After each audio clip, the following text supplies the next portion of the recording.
of the base, try to get into position. I'm assuming going to try to drop some vision as well. You can see that they have plenty of wards on them.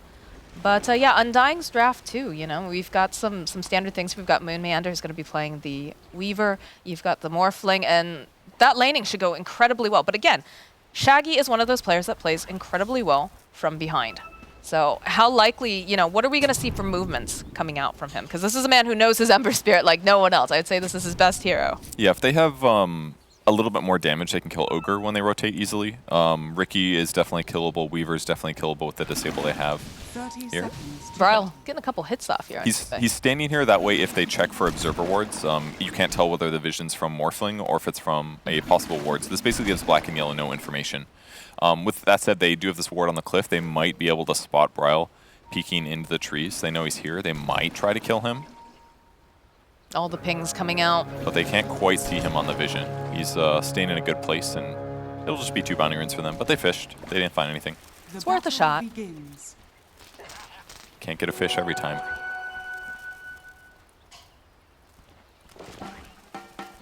All right, you can see now that we've got the Riki and the Ogre making their way down to the bottom lane.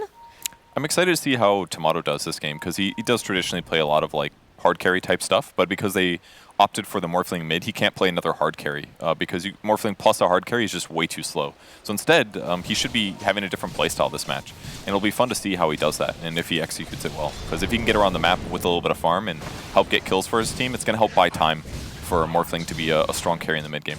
It does feel odd. Like, I know that Bryle's well known for his Morphling at this point, but I know it's also one of Tomato's favorite heroes as well. But again, a Riki does struggle to get into the game if he's, you know, a little bit behind here. So it's going to be very important that he's able to get these last hits, get the CS. And Dubu's going to have to make a lot of space. Do you think he's going to be able to do that? It's a great hero for Dubu to be playing against Mars. Keep in mind that Arkosh did play Riki against a Mars as well. And obviously, Nightfall is an excellent player. But Riki's pressurable. His raw HP is pretty weak. His strength gain is decent, but it takes time for him to be survivable. So Dubu's going to be able to use his high armor, high HP, high regen to help offset the harass that Mars and Lion output. And that's going to make it a lot easier for Riki to get last hits. Already off to a decent start here for Tomato. 5 and 2, keeping up with that Morphling. But definitely needing that bit of breathing room. In the top lane, you see Moon just continues to be annoying using the Shikuchi, just clicking occasionally, trying to just get as much harass off as possible. Looks like we do have a little bit of a lag for a moment.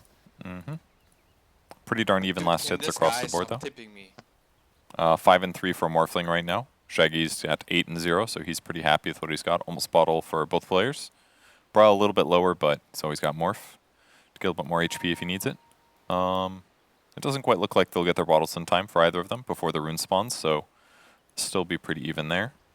What's the likelihood of we see some sort of a rotation coming out of black and yellow, trying to just put pressure over onto Bryle, especially once we get the 6 online for Shaggy? Or do you think Shaggy's going to rotate out of the lane? It's basically low chance. Like, killing Morphling is just so difficult because if he's got any reasonable levels and he starts pressing Morph, you're just not going to have enough damage output to kill him unless you get lucky in some way. Really, it's more about him making a giant mistake. And Bryle's not that kind of player, so killing Morphling, very unlikely. Maybe they rotate if they get like Grip or Lion gets 6. Something like that is a possibility, but pre-6, I think it's really unlikely they even bother trying to kill Morph. It's just about who farms better, and then it's more likely that we see Ember do rotations to other side lanes. Morphling isn't traditionally a mid hero that does rotations too often because he farms so fast with his high damage that he'll like get levels in the mid, then he'll go jungle. So I expect it'll just be Ember Spirit that does rotations, but Morphling could do like a TP counter dive gank thing. Is a possibility. So mostly the side lanes is going to be where the action is. I mean, that's one thing that I'd say that Bryle does very well is like he reads the situation when you see that opportunity, when they're diving a little bit too hard. He does show up for those fights because those can be very, very instrumental in being able to, you know, secure a little bit of a lead and also just being there for your team. Yeah, it helps a lot. Back on the safe lane here. They got an Orb of Venom on Riki, so they can get some good chase going if needed. But for now, Ogre Magi just still trying to... He's in a little trouble, but Zero doesn't want to burn all of his mana pool to try for this. Now taking a lot of harass here. That tricks the trade. A couple more clicks here. And they get Dunya. Oh, nice spear, though, coming out from Zero. They can turn this back around, and that's going to be the first blood. Nicely done. That was pretty close, actually. But they were on cooldown for that Ricky Blink Strike, unfortunately. He got one in that fight, but he'd used one earlier, I think, so wasn't able to quite die fast enough to kill Lion. But it looked okay for Undying there. That's a nice little advantage for black and yellow, though, to start things off. Nice start indeed, as Jubei does back off a bit. They do have a ward in place, so they can see him walking away. That was really nicely done. The sentry got put down. He nightmares the Weaver so that he can't kill his own sentry, and then it keeps his camp unblocked. So costs him a little bit, and then Meander's going to use that to pressure Sven. So Rises is probably mad, but if you're a support play, you're really happy with that because now you kept your camp unblocked for the future. Yeah, but they do have that ward, like we said, so they can see that Rise is all alone here. Doesn't have anybody who's going to be able to help protect him, so they're just getting the most value out of the harass. Yeah, especially when you pull the creep wave back like this. This makes it a lot harder because then it's too far away from your tower to come up and contest him without regen yet. I mean, Bane's going to have to bring some. Yeah, he's got a Tango, 2 Tangos, actually bought another set of Tangos and a Salve. So a lot of regen here to stabilize Sven, who's right now likely to get dived top. Yeah, he's got the bug on him. They managed to get the Nightmare off over onto the Tide. They'll throw out a Stormhammer. Rises should be able to walk away, although he's getting ticked down here by the bug. He's sitting so low. Yeah.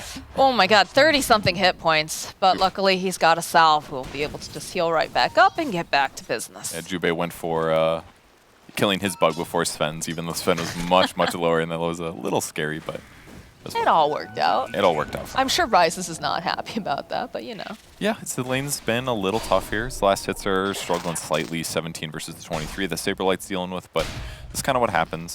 There's only so much you can do to offset it, and he'll catch up later anyways if there are stacks. There aren't any stacks right now, but later on there could be. Bottom lane, a bit of pressure being placed on Zero. Again, we've got plenty of ways to slow down this Mars. Even gonna go eat up one of those mangoes.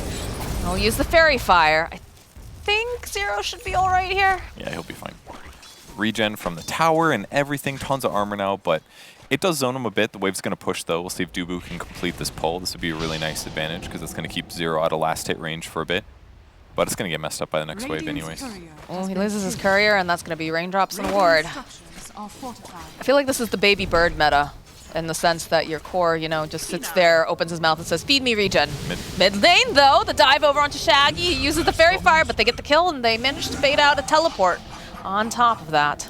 So basically, Bryle hit this level 6 timing before his opponent. He's got 7 denies versus Shaggy's 1. So he hits 6 before his opponent. Shaggy uses Sleight of Fist to secure a last hit, and that's when Bryle transforms, chases him, and goes for a slight chase.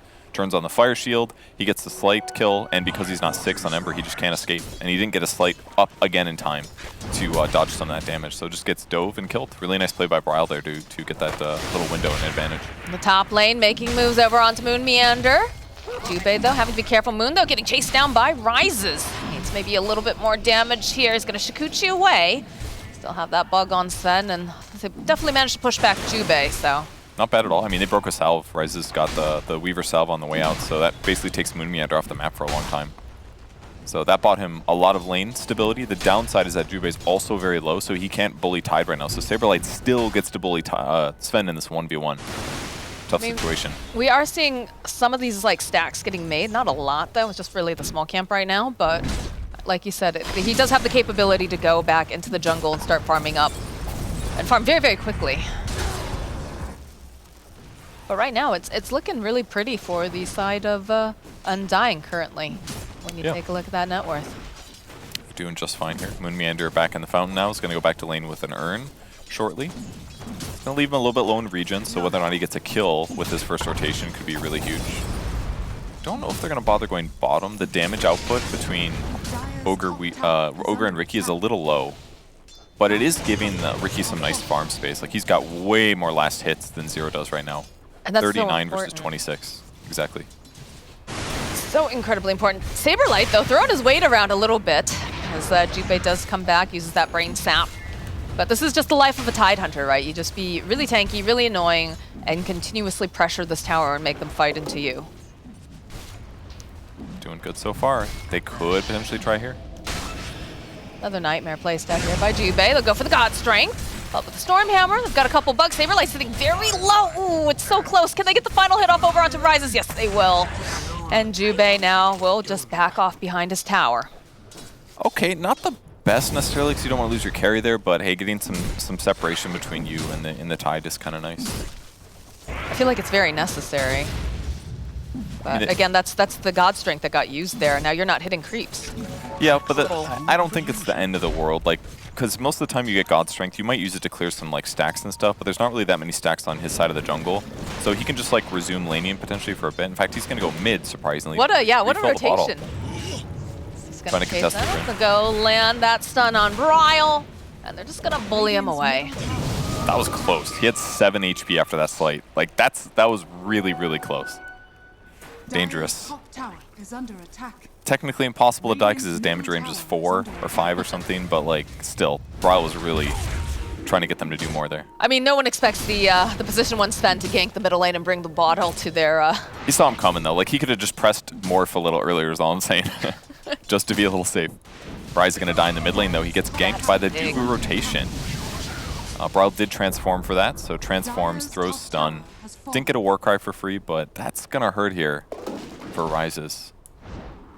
But that's the problem with him going mid like this, right? Like, okay, maybe they almost got a rune, and if they'd gotten the rune that spawned top instead of bottom, they maybe would have killed Bryle. But the fact that they didn't get it is gonna hurt a lot here. You see this into play. If he had God Strength, maybe he kills. So look at me, like he turns it on and he turns it off, taking damage, get ready for the slight. And I'm like, okay, he's gonna start morphing. He just didn't do it. That was okay. Right before the payoff. Right before. Edging over here.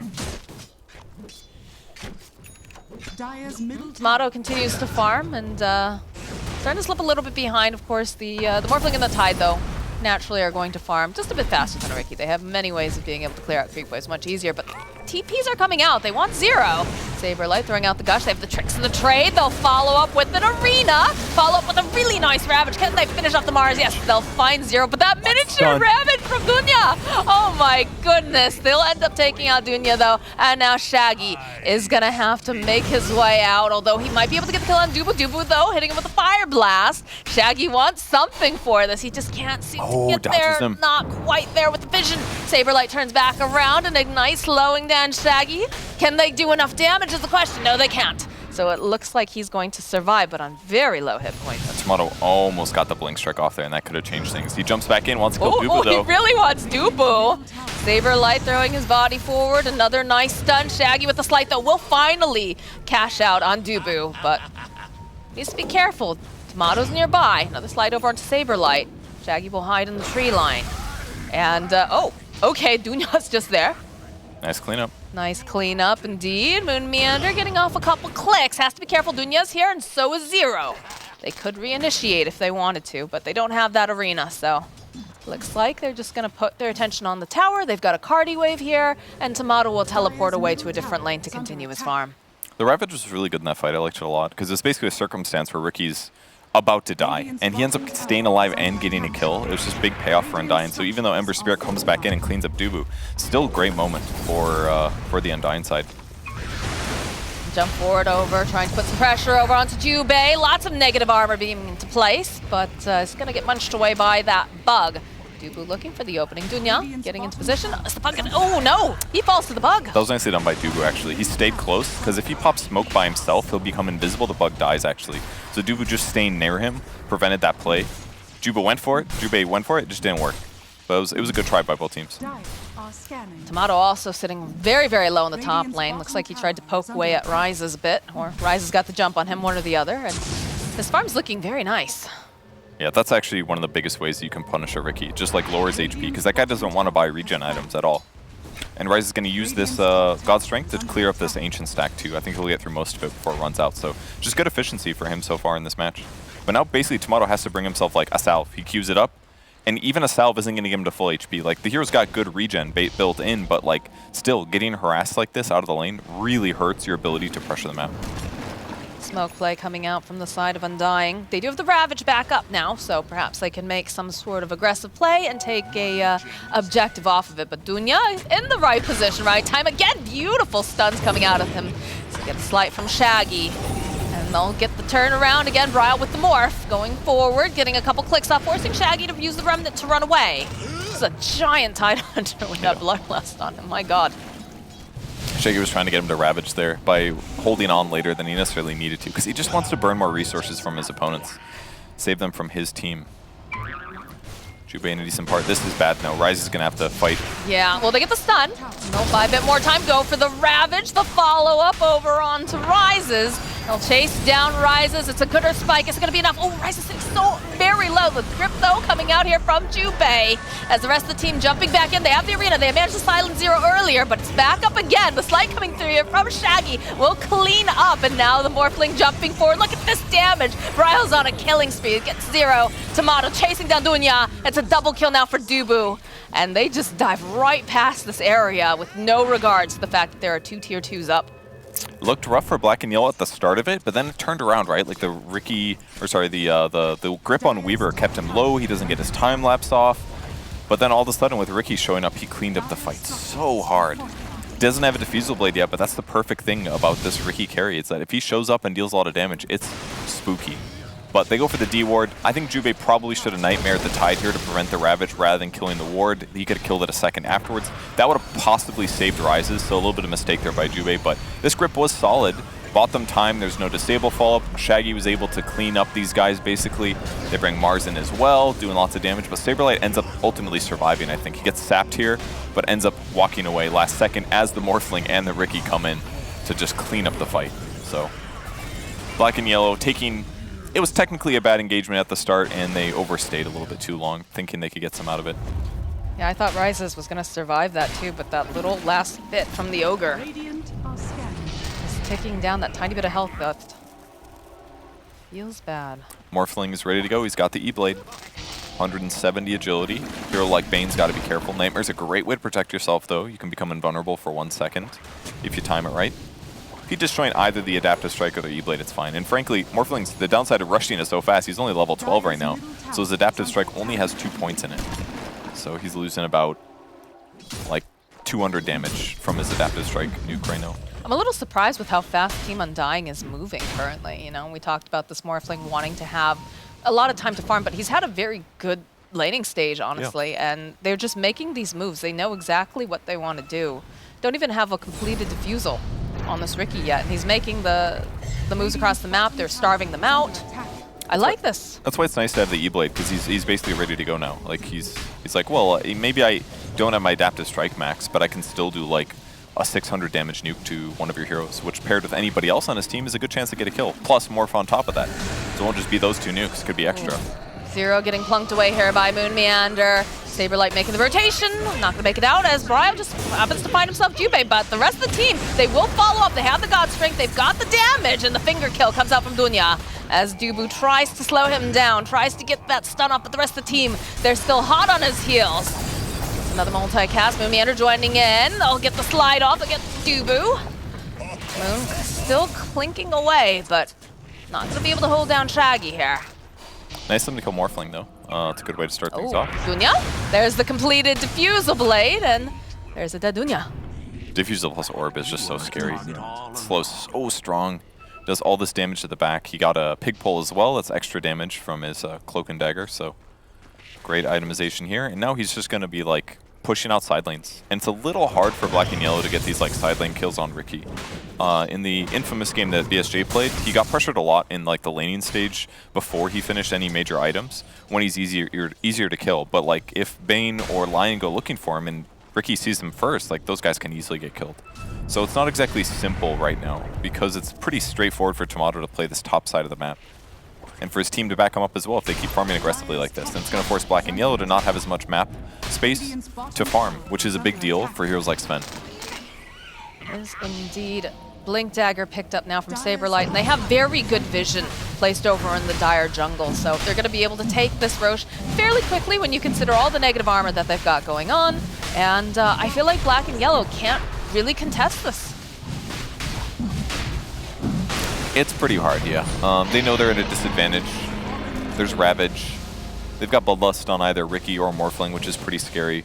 Their single target damage is a little bit difficult. It's hard for them to kill Morphling, basically, unless they commit, like, Fiend's Grip or Line Disables. Like, they definitely have the tools, but they're just not quite ready yet. Like, Dunhaz doesn't have Blink yet. He's about 200 gold away. Once he gets that, it's going to be a lot easier to jump. And they might go here, Bryle. Top lane, they open up with the Hex. They'll try to just dish out the damage here on Brawl, but he's going to turn himself into his own Sven. Try to get a couple clicks off. You can see the rest of the team are making their way over. They're looking to re-engage. They're going to try to collapse here. Saberlight looking for the opening. Nice Nightmare, though, buys a bit more time for them as they manage to go. Oh, they go and get the Aegis, but Jubei on the back line does get jumped by Tomato. Do they have the lockdown for the Riki? That was the question. They don't now, as Rise is hiding in the tree line, trying to break some ankles. Oh they my can't God. find him. Oh. There he is. Nope, Saberlight turning around the corner. Oh, he still knows they're hot on his heel. They can smell him. The Toga step forward. The Tumbler Toy providing a little bit here, but he is stuck in the woods. 3 hits, though, with that Storm Hammer. At the end of the day, Dubu will get the kill. That was really close to damage. it, too. Like, he almost got away. That's a yoink from Moon Meander. Shaggy's got to be sad. Gonna click away. Chasing down, they'll use the Ravage just for Shaggy. I love that. And they'll collect. Justified Ravage. Those feel so good. The solo Ravage kill, you're like, I'll use it for a single target stun. I don't care. Moon Meander's happy about it too. Zero, again, that negative armor. They'll spear away the Weaver. Saberlight just throwing his weight around. He is so difficult to kill. Fiend's Grip does get used on the Morphling, but Jubei, there are people coming for you, my friend. You better run. Trial looking for this. Nope, not gonna be able to cancel out the teleport. Tower will go down as Duna. That's a lot of damage coming out from this Weaver, this position 4 Weaver with the double damage. Still no Blink Dagger for line, so a little harder for him to get on the map, unfortunately. I mean, Jubei's grip, if it worked pre-morph, it would have been fine, but it didn't quite work out. Yeah, Moon Meander really sneaking in there. The fact that this was a kill is a big deal, right? Grabs DD in front of his opponent. Shaggy's like really not that concerned, but Saberlight, Blink, Ravage, no escape. Yeah, that's going to be frustrating. He seems very happy about this, yeah. Big smiles from Moon Meander. If it wasn't a DD, probably doesn't get the kill, but still really nicely done by Moon. Making an opportunity happen. And now Undying just controls the whole map, basically. Moon is solo pushing a wave, basically. They're controlling mid-wave. They can easily swing top if they want to. They control the enemy jungle, and it's just very inefficient for Black and Yellow to move around the map getting kills. They still don't have Blink on Mars either. Ooh, Zero, the jump forward from Tomato. They have the silence, they have the cloud as they just keep using tricks to trade the spear back, but it doesn't matter. Moon collects himself another kill. And more Spirit Vessels. It's a lot of cards. He got that fairly early, too.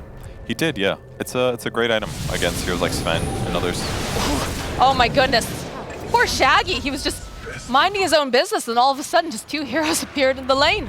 It's unsafe for him to go really anywhere here. Dunya is going to try to get some of this dewarding. I think he realizes that he's most likely dead here, although Jubei will be able to back him up a little bit.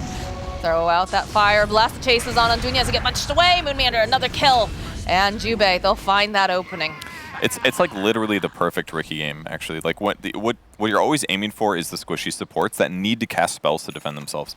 And Line is the perfect example of that. He's squishy, he's slow, he's got low armor. Bane is slightly tankier, but it's the same situation. You need to like Nightmare Riki while he's killing you. So all you gotta do is jump on him, use Diffusal Blade, drop the Smoke Cloud, and they have such a tough time. So the Riki pick here, while also not being a heavy carry, it also makes it so easy for them to kill these supports on the map. So just great drafting from Undying. An excellent play so far. They're really just punishing everything. 9k gold up, covering the map. So BKB completed for the Sven, which should give him a little bit more survivability, but the way that Undying's playing, so aggressive. Tomato jumping in, wants to finish off the Mars. And they'll just jump right back out against. That's a big team fight ulti that they're not going to have if they want to try to defend this middle tower. It's okay. They're losing bad enough that he's alive in 20 seconds. There we go. Thank you. Thank you for gotta being look on the positive, bright Purge. side, yeah. I love Positive Purge. He's my favorite one. You're doing bad, so you'll be back soon. So not really that terrible. No, it's for you to Flamey die. Purge. Please stop. Great players, but hey, Undying is just really good. They are. They absolutely are. They laned well, they drafted well, they're pressuring the map good. Shaggy, that E-Blade, that damage, the silence. And there he goes. Survived. Essence Ring bought him a second, but he couldn't get out of the Silence Cloud. Ends up getting killed. They've got just enough stuns to make this all possible. Their mobility is just so difficult to stay alive in a lot of these fights. You know, you have so much. Oh God! All right, there was a Jubei there. There was. This is the part of the game where they just jump forward and they kill heroes if they want to. Seems to be the deal. I mean, like you said, just like that, Dubu just keeps hurting everyone. God. The jump from Tomato. This is a spanking and a half coming out now from the side of Undying. They just hit those timings and they know that they're good to go. You know, I just really appreciate Undying as a team. They're high skilled and they're trying to get us back on schedule today. This is great. 20-minute racks on the mid lane. They're going to start hitting top racks as well. They've got creeps there still, so they are absolutely not finished. This feels like a turbo game. It's hard for the Dire team to engage. Sven needs time to get ready. They have a bunch of heroes that effectively need initiation. Mars would love a blink. Sven would love a blink. If they can't blink initiate, how do they like get the jump on Morphling basically? They can if they have blinks themselves, but Lion's blink came so late. They're just too far behind at this point. Sven has had this BKB for a couple minutes now. He hasn't been able to use it because they jump on him so fast. This aggression coming out from Undying is just making it so that they can't anticipate the next moment quickly. It's hard, and they've got extra cast range on Dubu as well, so he's part of the reason they're setting up stuns, because his Fire Blast is like actually a decent range compared to normal. So this Ogre has 6 kills right now. He has stolen a couple accidentally. There's like Morphling.